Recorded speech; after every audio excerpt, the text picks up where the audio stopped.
E a Pro vai ter mais uma brincadeira com vocês. Olha, meninas, a Pro tem uma lata surpresa e nessa lata a Pro tem letrinha do alfabeto. E o que a Pro quer fazer? A Pro vai sortear 3 letrinhas. E vocês vão fazer o quê? Vocês vão falar o nome da letrinha pra Pro e o som igual a Pro tá falando, tá? Então vamos lá, a Pro vai chacoalhar.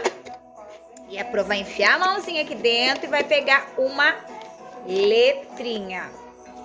E essa letrinha é a letrinha P, tá? Então vocês falem com a Pro.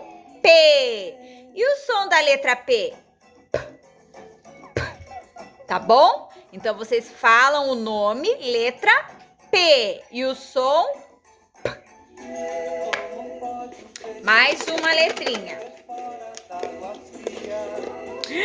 Essa é a vogal A. E como que é o som da vogal A?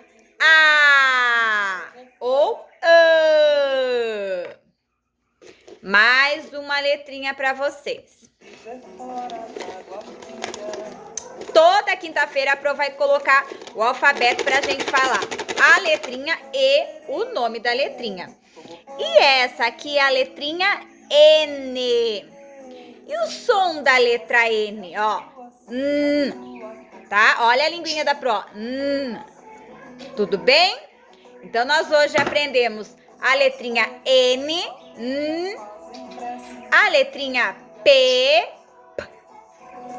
e a letrinha A ou A. Tudo bem? Até a próxima quinta.